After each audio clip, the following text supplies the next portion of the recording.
I drove up the dirt road to my family land and saw bulldozers demolishing the 1923 barn my great-grandfather built himself. HOA President Brenda Castellanos stood there, pearls gleaming, BMW keys in hand, and said coldly, "You're trespassing." You're trespassing. 72 hours to get out. On my 2,700 acres, land worth millions, passed down 4 generations. While I was away working construction for 3 months, Shadow Creek HOA slapped a shady $50,000 lien for unpaid fees, held a secret vote, and illegally sold it to a shell company, owned by Brenda. I'm Owen Whitefield, property title expert for 10 years. I know the laws inside out. They thought they stole my legacy. Now, I'm legally selling their homes, starting with Brenda's and every board members who voted yes. One loophole at a time. Got an HOA horror story? Drop it below. Where you watching from? Let me paint you the full picture. The Whitefield family has owned this 1,700 acres since 1923, when my great-grandfather Samuel homesteaded it with nothing but grit and a government land grant. Rolling Montana wilderness, crystal streams, and enough timber to build half the county. Growing up, I spent summers in that hand-built barn, breathing in the scent of aged wood and motor oil while Grandpa Samuel taught me to fix everything from tractors to property deeds. "Land is the only thing they can't make more of, boy," he'd say, tobacco juice hitting the spittoon with perfect accuracy. When Grandma Estelle passed 3 years ago, her final words were simple: "Never let them take our mountain." The smell of her rose garden still hits me every time I walk the property line. Here's where things get sketchy. In 1995, some hotshot developer built Shadow Creek Estates in the valley below our ranch. Those identical McMansions where every lawn looks like it was cut with a ruler. When they formed their HOA, they somehow slipped our century-old homestead into their jurisdiction. Legally gray area?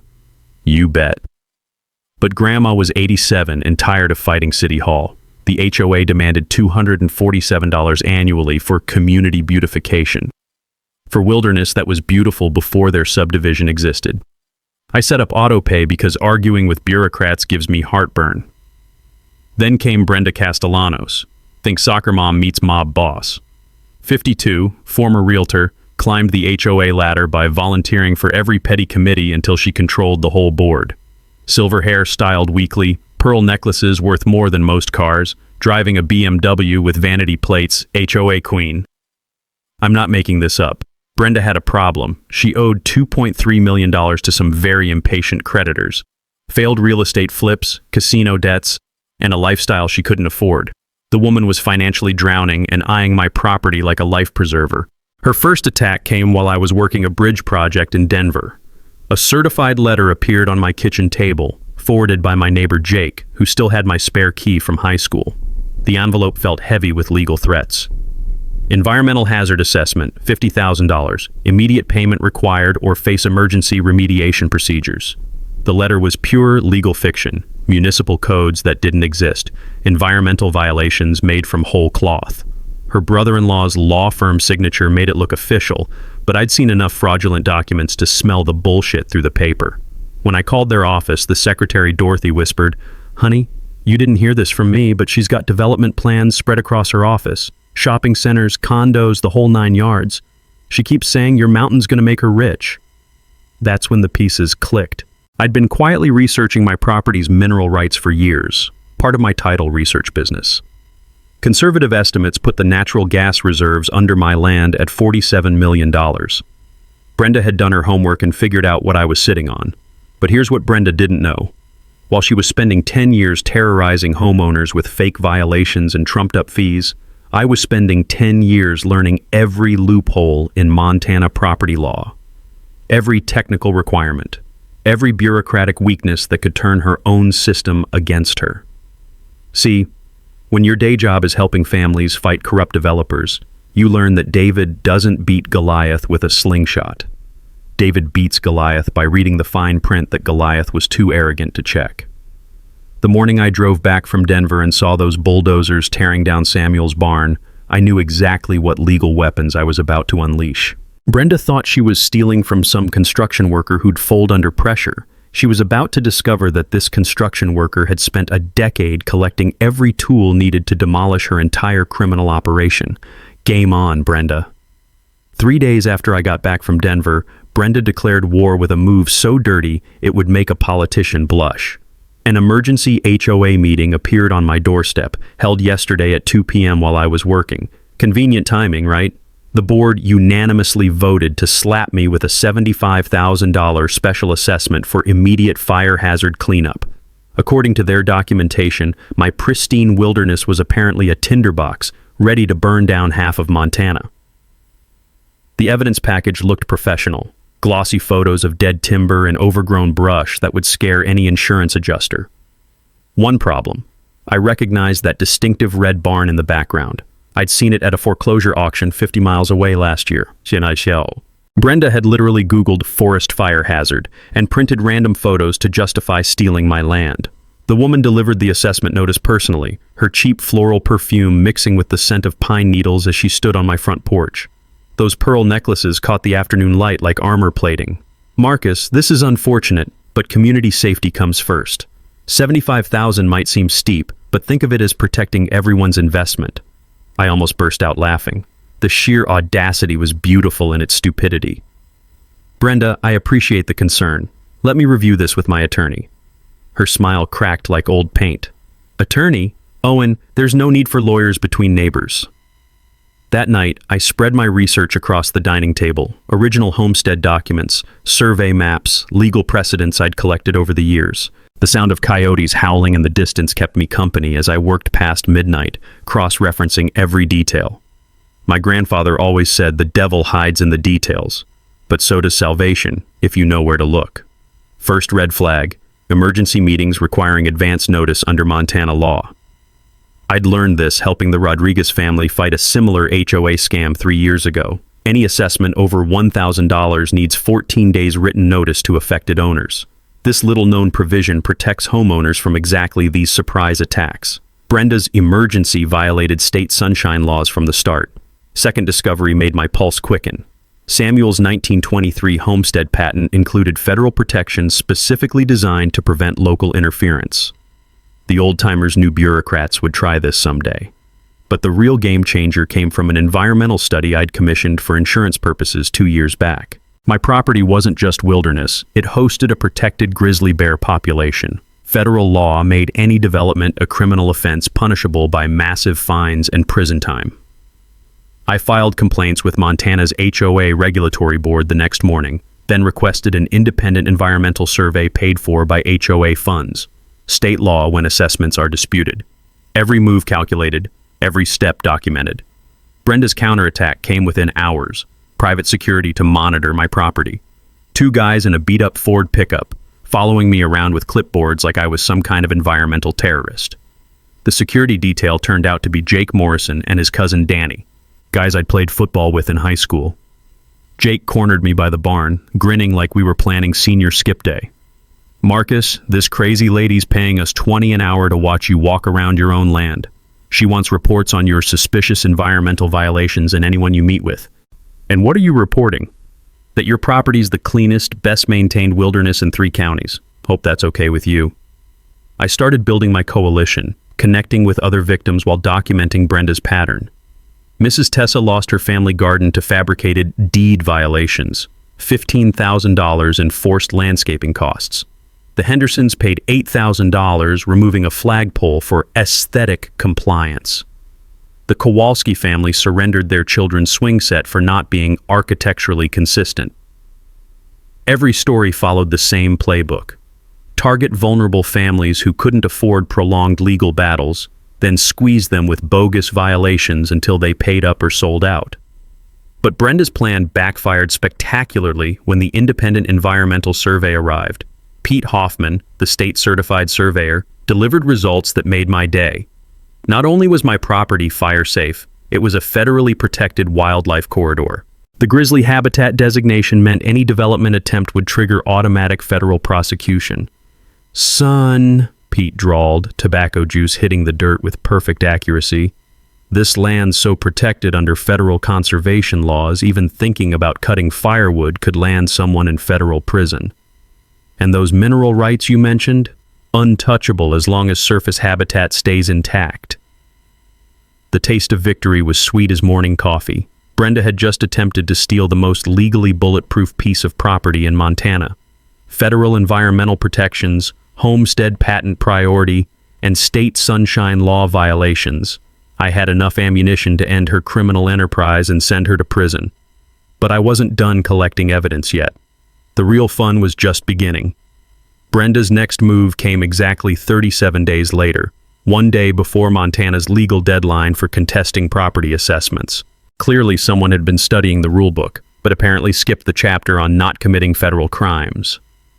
A manila envelope thick as a phone book appeared on my kitchen counter while I was feeding horses in the north pasture.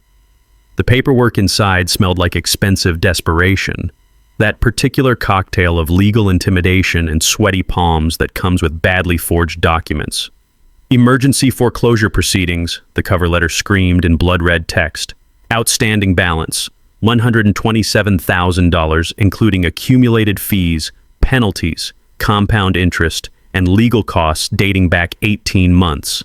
18 months of charges I'd never seen, calculated with interest rates that would make a payday lender blush. The foreclosure hearing was scheduled for next Tuesday. I got the notice Monday evening at 6 p.m. My buddy Jake showed up at my door around sunset, still wearing his fake security uniform and looking like he'd swallowed bad fish. The sound of his boots on my wooden porch mixed with evening crickets as he fidgeted with his clipboard. Marcus, I shouldn't tell you this, but Brenda's been celebrating early. She's got architectural blueprints spread across the HOA office, condos, shopping centers, the whole 9 yards, and she's been making calls to some big-shot developer in California, talking numbers that would make your head spin. He paused, glancing around like we were planning a prison break. There's something else. Danny heard her bragging about finally cashing in on that gas money. She knows exactly what your land's worth underground. That night, I called my lawyer friend Tom Bradley while pacing my kitchen like a caged mountain lion. The linoleum creaked under my boots as he delivered news that made my grandmother's cast iron skillet seem light as a feather. Brenda had filed for bankruptcy 3 months ago, Chapter 11 reorganization for $2.3 million in debt. Casino loans, crashed real estate flips, and credit card balances that could fund a small war. But the real kicker came from Tom's forensic accountant. She'd been systematically looting the HOA reserve fund for almost 3 years. Marcus, Tom explained over coffee that tasted like it was filtered through gym socks, she's embezzled at least $847,000 from community funds. Fake consulting fees to shell companies, inflated maintenance contracts to businesses she owns under different names, emergency expenditures that somehow ended up buying her BMW and those pearl necklaces. The beauty of this discovery was what I'd learned helping my cousin fight an oil company scam 5 years back. When someone commits fraud to steal property with mineral rights, federal law gets very interested very quickly. Original homestead patents from 1923 carry absolute protection of subsurface rights. HOA rules, county ordinances, even state law can't touch them. But Brenda had made one beautiful, catastrophic mistake. In her rush to fabricate legitimate-looking paperwork, she'd forged my signature on multiple HOA documents. Not photocopies or digital images, actual pen and ink forgeries that any handwriting expert could demolish in court. I spent Monday night preparing what I called Operation Legal Thermonuclear. First, I filed emergency injunction papers to stop the foreclosure. Then I submitted my property's true valuation based on geological surveys I'd been quietly conducting. $47 million in proven natural gas reserves, plus another $15 million in rare earth mineral deposits perfect for electric car batteries. Tuesday morning arrived with frost covering everything like nature's own crime scene tape. I walked into that courthouse carrying evidence that would make the FBI's day and the absolute confidence that comes from watching your enemy hand you the rope for their own hanging. Judge Harrison took one look at the handwriting analysis, the embezzlement documentation, and the mineral rights surveys, then stopped the whole proceeding dead in its tracks. Ms. Castellanos, he announced, his voice carrying 30 years of judicial authority, I'm ordering an immediate forensic audit of all HOA financial records and freezing any transactions involving Mr. Whitefield's property pending investigation. Brenda sat at the defendant's table looking like she'd been hit by a freight train carrying audit forms. Her brother-in-law lawyer kept shuffling papers like he was dealing cards in the world's worst poker game, sweat beading on his forehead despite the courtroom's Arctic air conditioning. But the real mini mic drop moment came when Tom presented the geological survey results. My property didn't just contain some natural gas, it sat on the largest untapped energy reserve in 3 counties, with extraction rights worth more than most people's towns. Walking out of that courthouse, autumn leaves crunching under our feet like Brenda's criminal plans, I realized she'd just escalated simple theft into federal racketeering territory. She'd documented her own crimes so thoroughly that prosecutors would probably frame her paperwork and hang it in their offices. Time to make some calls to people with badges and very serious expressions.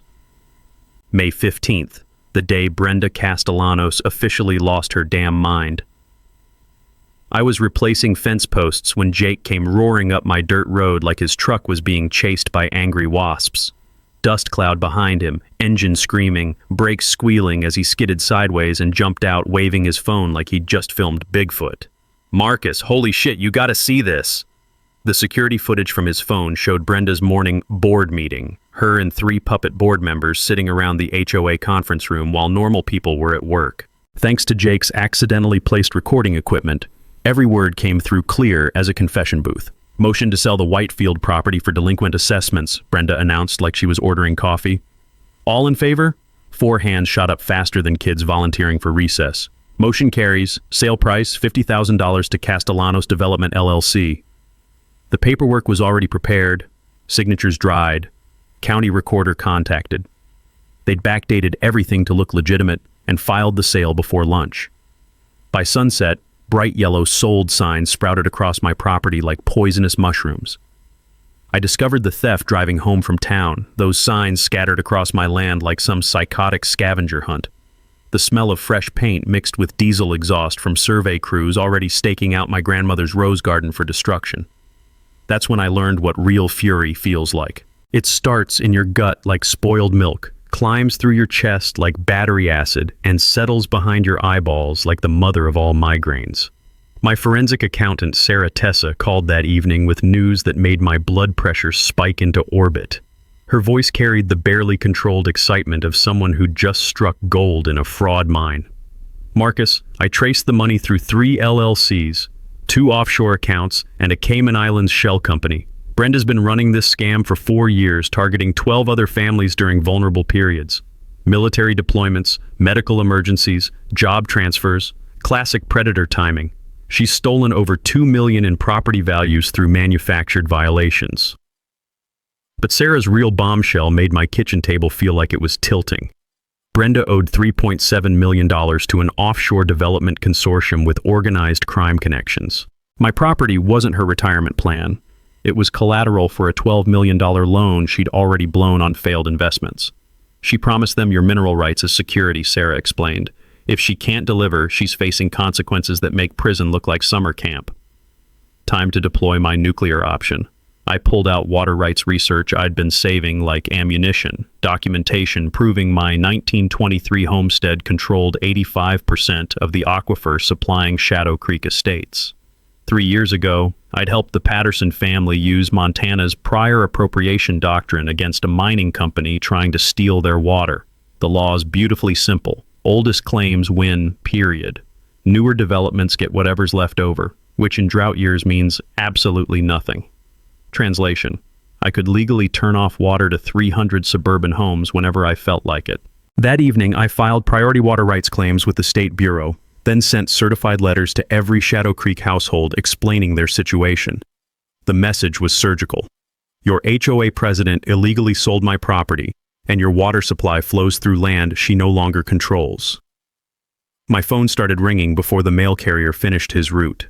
Panicked homeowners, furious families, nervous real estate agents, all suddenly very interested in Brenda's criminal activities. Property values in Shadow Creek estates began dropping faster than rocks off a cliff. Brenda's response was pure, desperate criminal behavior. Private investigators appeared overnight, digging through my military records like grave robbers looking for character assassination material. She attempted bribing county officials to misplace my water rights documentation. Most telling, she started liquidating personal assets, jewelry, furniture, that precious HOA Queen BMW, like someone planning immediate international travel. But her stupidest mistake came Thursday morning, threatening Sarah Tessa with anonymous phone calls promising serious consequences if she didn't stop investigating. You know what you don't do? Threaten a forensic accountant who's already contacted federal authorities about racketeering charges. That's like slapping a grizzly bear while wearing a suit made of salmon. Sarah recorded every threatening call, traced the numbers back to Brenda's burner phones, and delivered the evidence to FBI agents who were already building a RICO case. The sound of Brenda's criminal empire imploding was better than Christmas morning, metal grinding against metal, like watching a luxury car crash in slow motion. By Friday afternoon, federal agents with search warrants knocked on Brenda's door. The look on her face when she realized her property was being seized as evidence, priceless as vintage wine mixed with the sweet satisfaction of justice finally arriving. But I wasn't done yet. The real fireworks were just beginning. Everything changed the morning my crowbar hit something that definitely wasn't termite-damaged wood. I was cleaning up debris from Brenda's demolition attempt when the tool struck metal with a sound like a church bell in a thunderstorm. Behind a false panel in Samuel's barn, camouflaged better than a hunting blind, sat a vintage Mosler safe that looked like it could survive a nuclear winter. The combination was tucked inside grandmother's Bible in Samuel's careful handwriting. For the boy who remembers the mountain, 7/23/96. The date we'd climbed Pikes Peak together when I was 12, the day he taught me that land is the only thing worth fighting for. Inside that safe were documents that made my hands tremble like I was holding live explosives. The original 1923 homestead patent signed by President Coolidge himself, mineral rights surveys from 1925 when Standard Oil first tried their land grab, and the real Shadow Creek HOA incorporation papers, not the forgeries on file with the county, but the actual legal documents from 1995. Here's the bombshell that flipped everything. When that slick developer created Shadow Creek Estates, he'd tried including our property through falsified boundary descriptions. But Samuel had been 3 moves ahead, hiring his own surveyor to document the fraud and keeping the evidence locked away like a legal time bomb. The real incorporation papers excluded our homestead entirely. 28 years of assessments, violations, and legal harassment, all completely invalid. But buried deeper in those yellowed documents was a clause that made my pulse race like I'd found buried treasure. Any property owner whose land predates HOA establishment by more than 50 years can petition for complete association dissolution with 60 days' notice. I could legally eliminate the entire Shadow Creek HOA. Every rule, every fee, every ounce of power they'd used to terrorize families for 3 decades, wiped out with a single filing. My environmental lawyer, Lisa Rodriguez, choked on her coffee when I spread these documents across her desk. The smell of spilled Colombian blend mixed with the musty scent of century-old paper as she studied Samuel's evidence. "Marcus," she whispered, voice tight with disbelief, "your homestead patent doesn't just predate their incorporation. It carries federal authority that trumps every local ordinance they've ever written." The mineral rights documentation delivered the knockout punch. Samuel's geological surveys revealed not just natural gas, but rare earth elements worth an additional $30 million, lithium, cobalt, nickel deposits essential for electric car batteries and solar panels. Federal law protects homestead mineral rights absolutely. Any interference triggers automatic federal prosecution, and Brenda had just committed the legal equivalent of robbing Fort Knox. But here's where her greed became her destruction. She'd promised my mineral rights as collateral to international criminals for loans she'd already spent.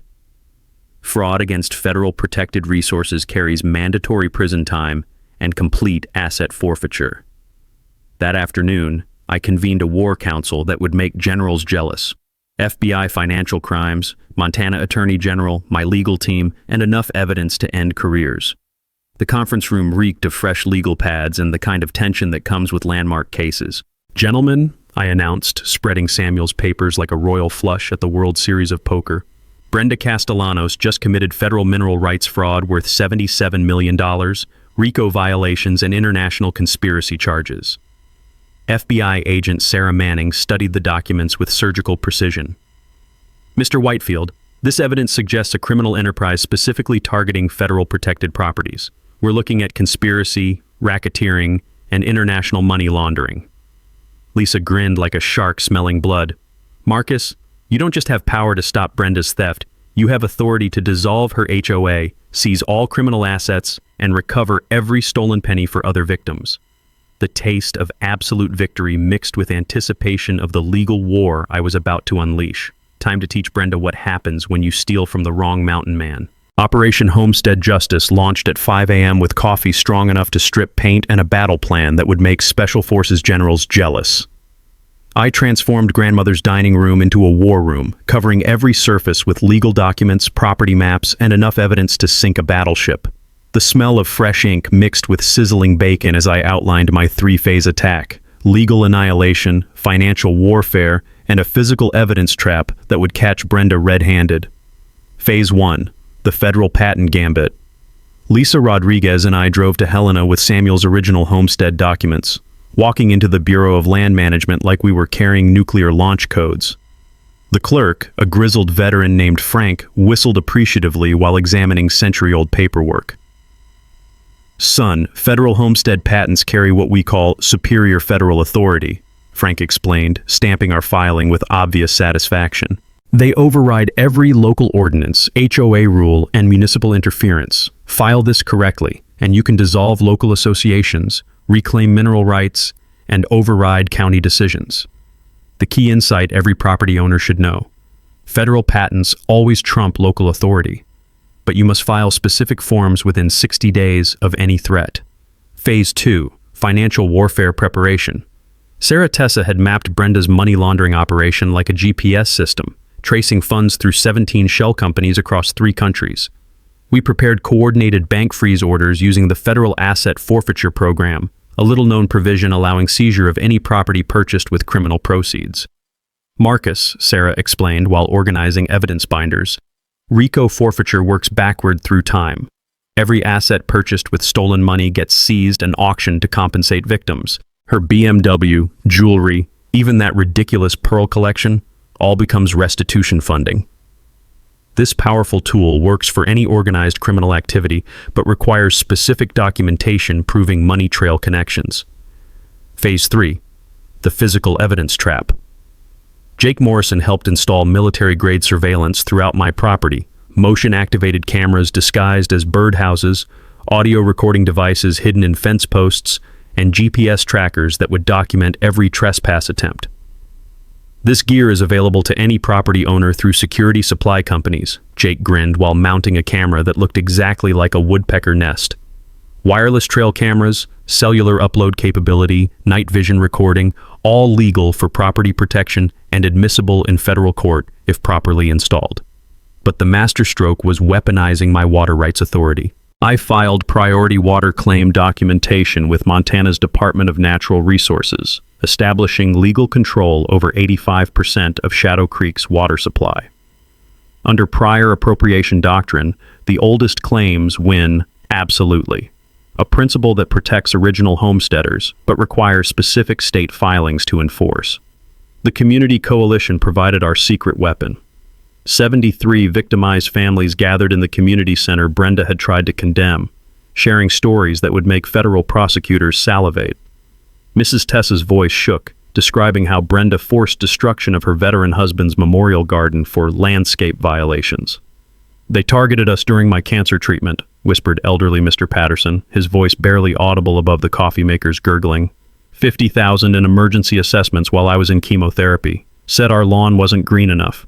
Each story followed identical patterns: strike during family crises, manufacture bogus violations, demand immediate payment, or forced property sales. Classic predatory behavior that federal RICO statutes were designed to crush. My legal team prepared what we called the constitutional nuclear option, simultaneously filing for HOA dissolution, federal mineral rights reclamation, and criminal conspiracy charges that would demolish Brenda's entire operation in one coordinated strike. Detective Sarah Manning orchestrated federal timing with military precision. FBI raids on multiple locations, synchronized bank account freezes, arrest warrants timed for maximum evidence preservation and media impact. "Mr. Whitefield," she explained during our final briefing, "this investigation will establish legal precedent for similar HOA fraud cases across 6 states. Your evidence provides the foundation for protecting homesteaders nationwide. The media component ensured public accountability." Investigative reporter Maria Santos arranged camera crews to document federal raids, victim testimonies, and community impact. Her coverage would prevent any backroom deals or judicial favoritism. Marcus, Maria said, reviewing our evidence portfolio with predatory journalist excitement, this story combines federal crime, community corruption, and David versus Goliath narrative that makes careers and changes legislation. The final evening before launching our legal assault, I sat on the front porch where Samuel used to tell stories about fighting claim jumpers and crooked officials. The taste of mountain air mixed with anticipation sharp as grandmother's apple cider vinegar. Tomorrow, Brenda Castellanos would discover that stealing from federal homestead holders isn't just theft. It's a federal crime carrying mandatory prison sentences and complete financial destruction. The sound of coyotes howling in the distance seemed like nature's own war cry, echoing across mountains that had witnessed generations of Whitefields defending their legacy. Time to show this criminal what mountain justice really means. Brenda's desperation hit full psychotic breakdown the morning federal agents knocked on her door with search warrants. I was chopping firewood when Jake's radio crackled to life like a police scanner during a high-speed chase. "Marcus, get down here now. Brenda just hired what looks like the cast of a low-budget mob movie." 20 minutes later, I watched through binoculars as Brenda paced the HOA office parking lot with two thugs who clearly shopped at Intimidation Warehouse. Their black suits stretched tight across shoulders built for breaking kneecaps, sunglasses reflecting the gray Montana sky like mirrors of stupidity. The smell of diesel exhaust mixed with my own adrenaline as Detective Manning's unmarked sedan pulled up. Two federal agents stepped out, badges gleaming, and I watched Brenda's face cycle through confusion, panic, and bowel-loosening terror in real time. "Ma'am, we need to discuss some financial irregularities in your HOA operations," Agent Torres announced loud enough for my recording equipment to capture every beautiful word. Brenda's response was pure guilty criminal theater. Frantic phone calls, demands for immediate lawyer consultation, and texting so aggressively I thought her thumbs might spontaneously combust. That night, the amateur hour sabotage began. My trail cameras captured everything in glorious high-definition stupidity. First came vandalism that would embarrass middle schoolers, veteran scum spray-painted across my barn in letters that looked like a drunk toddler's artwork. The paint was still dripping when Brenda's hired Einstein brothers attempted poisoning my water well by dumping industrial bleach into my decorative fountain instead of the actual well, which sits 50 yards away behind a clearly marked utility shed. These criminal masterminds had apparently graduated from the school of really obvious mistakes.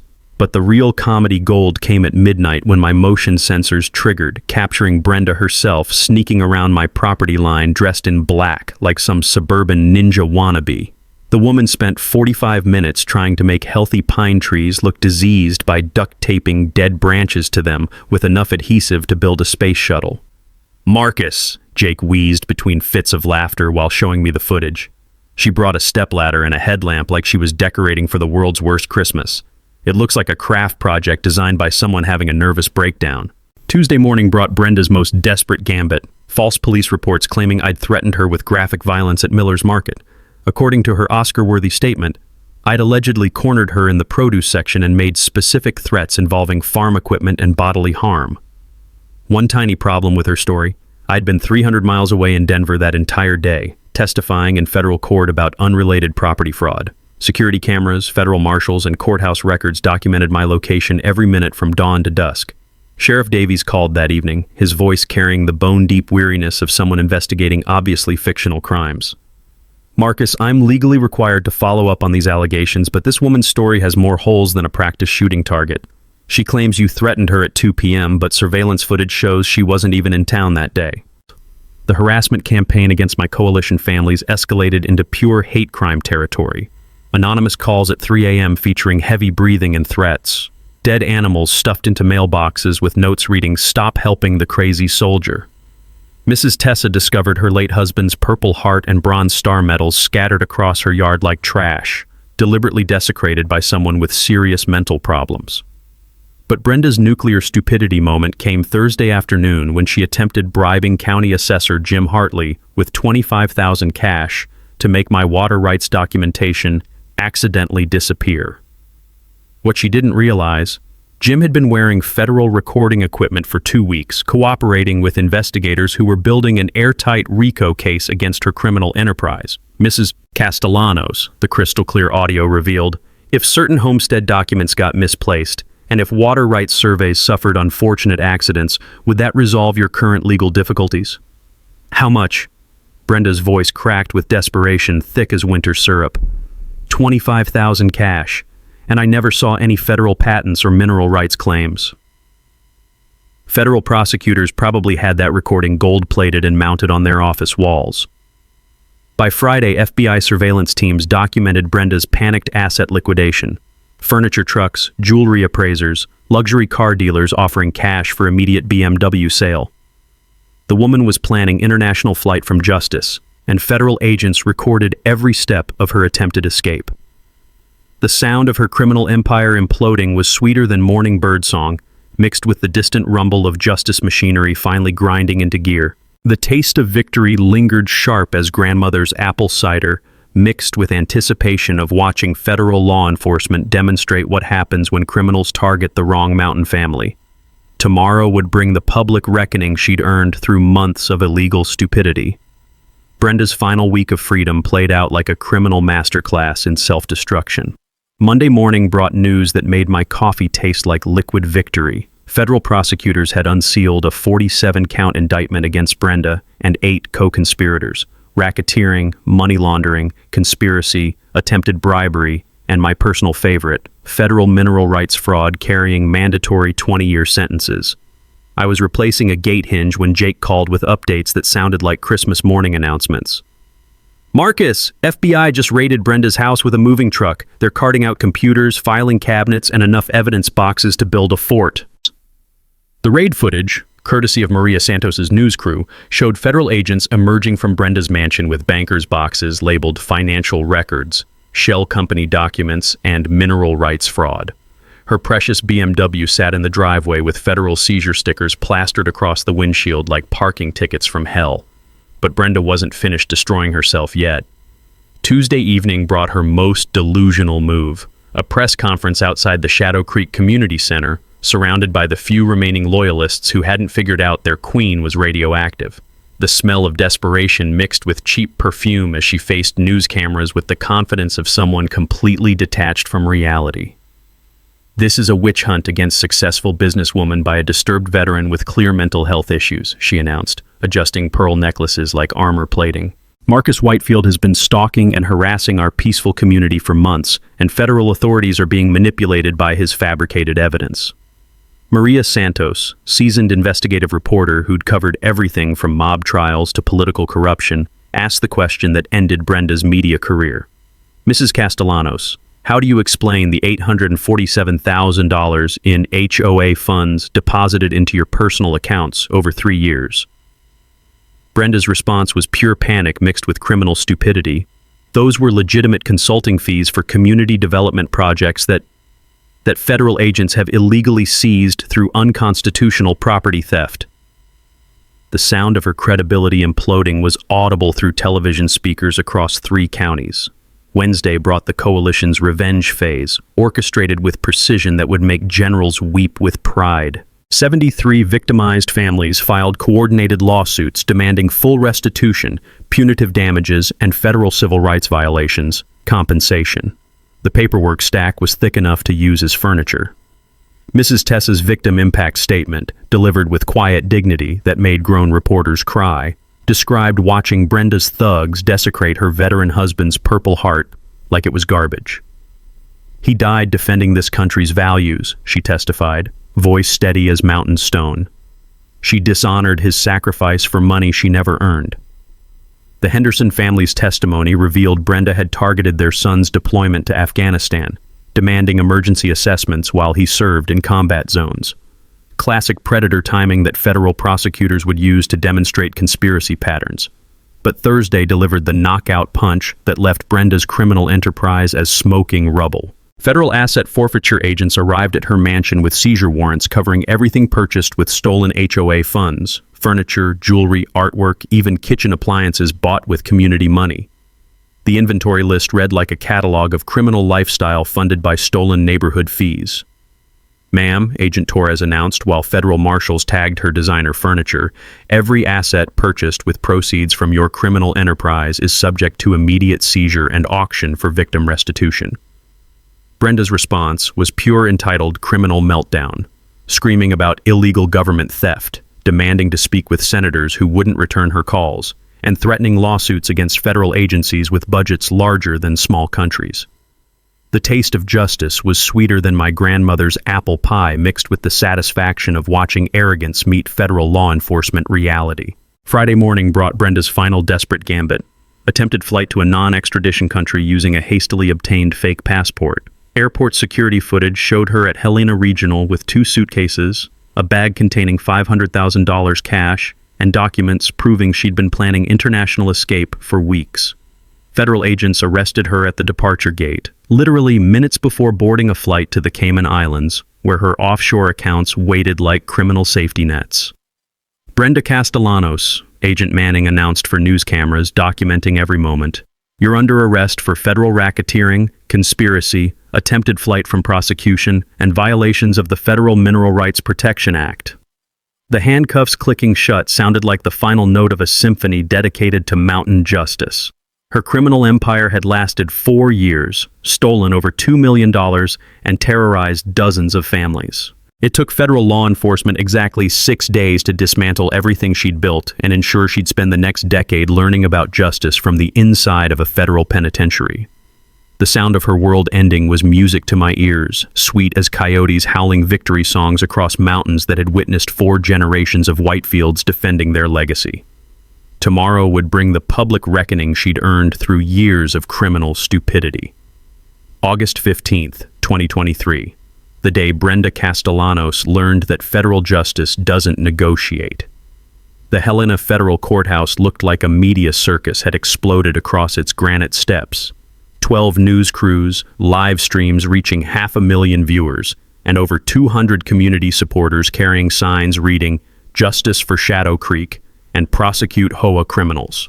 I arrived in grandfather's restored 1947 pickup truck, a deliberate symbolic choice that made for perfect television footage. The sound of gravel crunching under vintage tires mixed with camera shutters clicking like mechanical rainfall as I stepped onto courthouse steps wearing my dress uniform, complete with combat engineer insignia and service ribbons. The contrast was cinematic: 4th-generation Montana homesteader versus criminal in orange jumpsuit and federal restraints. Brenda's perp walk became instant viral content. Federal marshals led her from a transport van, orange fabric replacing designer pearls, her silver hair disheveled from a sleepless night in federal holding. The woman who'd terrorized families for 4 years now looked exactly like what she was: a common criminal facing decades in federal prison. Inside the packed courtroom, federal prosecutor Rebecca Martinez delivered the performance of her career. The smell of fresh legal documents mixed with nervous anticipation as she outlined charges that would make legal textbooks for generations. "Your Honor," Martinez announced, her voice carrying absolute authority, "the defendant operated a sophisticated criminal enterprise specifically targeting federally protected homestead properties. 47 counts of racketeering, money laundering, mineral rights fraud, and conspiracy to commit federal crimes against protected veterans and elderly citizens." The asset forfeiture list took 12 minutes to read aloud: Brenda's mansion, luxury vehicles, offshore accounts, jewelry collection, and business interests totaling $8.3 million in criminal proceeds. Every stolen dollar would fund victim restitution through federal recovery programs. But the real mic drop moment came when I took the witness stand. "Mr. Whitefield," Martinez asked, "please tell the court the true value of the property Mrs. Castellanos attempted to steal through fraudulent foreclosure." "Your Honor," I replied, making eye contact with Brenda's trembling defense attorney, "the property contains $47 million in proven natural gas reserves, plus an additional $30 million in rare earth mineral deposits essential for renewable energy technology." The courtroom erupted in gasps audible through live television broadcasts. Brenda had attempted stealing $77 million in federal protected resources for a $50,000 fraudulent sale. Judge Harrison's response was judicial poetry. "Ms. Castellanos, you have committed crimes against federal homestead rights that this court finds particularly egregious given your targeting of military families and elderly veterans. This represents organized criminal activity of the highest order." Outside the courthouse, I addressed media and supporters in what became the defining moment of our victory. Mountain wind carried the scent of justice mixed with pine needles as I spoke to cameras broadcasting across 6 states. Today proves that federal law protects families who built this country with their blood, sweat, and sacrifice. Brenda Castellanos thought she could steal our heritage through fake paperwork and corrupt officials. She learned that mountain justice doesn't compromise. The crowd erupted in cheers that echoed off courthouse walls like thunder announcing a cleansing storm. Sheriff Davies announced criminal charges against 3 county officials who'd accepted Brenda's bribes: conspiracy, official misconduct, and corruption charges carrying automatic pension forfeiture and permanent disqualification from public service. State Attorney General Patricia Coleman used our case to announce statewide HOA reform legislation. The Shadow Creek Act will require annual financial audits, public transparency, and federal oversight of all homeowner associations managing over $1 million in community assets.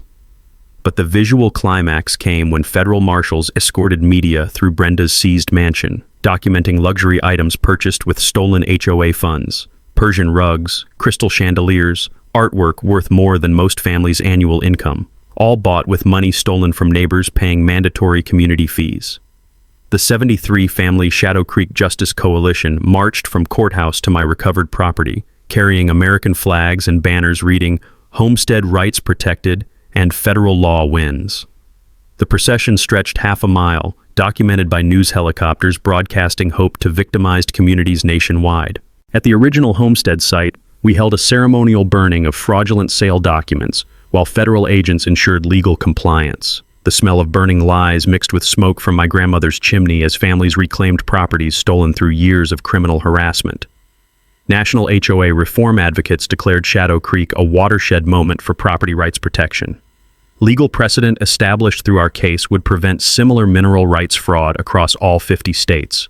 The final image captured by news cameras: sunset over restored Shadow Creek Ranch, American flag flying above the Veteran Rehabilitation Center groundbreaking site, surrounded by families whose faith in justice had been restored through federal law enforcement excellence. As coyotes began their evening chorus across mountains that had witnessed 4 generations of Whitefields defending their legacy, the taste of absolute victory mixed with mountain air crisp as justice served exactly right.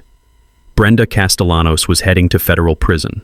Shadow Creek families were heading home to properties they'd legally reclaimed.